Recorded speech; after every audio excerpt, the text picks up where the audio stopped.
Welcome to my YouTube channel! Sir ni in Japan, yours truly, na matagal nang nakatira dito sa Japan at ngayon, for today's video, kakain tayo ng budo or muscat grapes. Ayan ang grapes dito na season ngayon dito sa Japan, ang kulay green. O diba? Yan, bigay lang to sa atin ng ating tomodachi or kaibigan dito sa Japan na Japanese. Ayan, ang ating budo, oh. At matamis daw ito. At meron nagbigay din sa atin ng melon. Ayan ang ating melon, oh. Ang laki.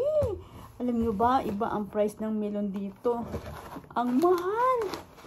Ayan, oh, dahil season ng melon at ng grapes na muscat. Kaya ayan, oh, arigato sa nagbigay sa atin ng melon. Nakalagay pa sa ano, sa box, oh.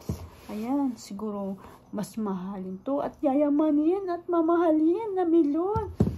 Buksan natin ito bukas. Siguradong matamis to. Ayan, nakakaulit pa, diba? Social. Lagyan muna natin yan. At ito muna ang kakainin natin, ang grapes or muscat. Matamis daw ito. Tikman nga natin.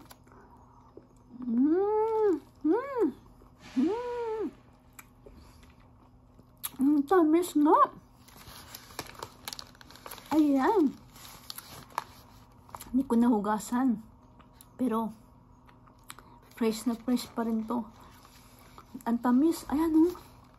Ang lalaki pa, diba? Ayan, oh. Ang dami nito, oh. Ayan. Tamis ng grapes.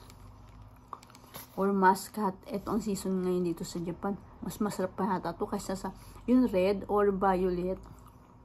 Ito, pati balat. Ang sarap.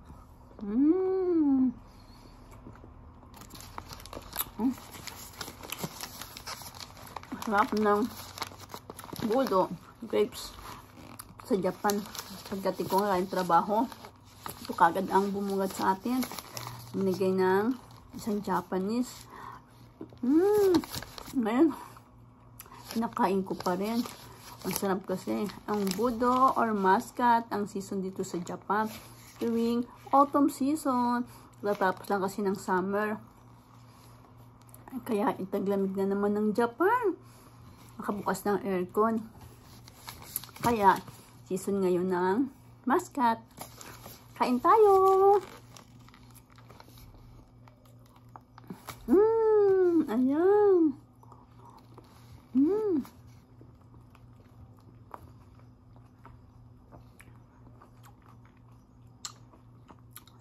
Ang tamis.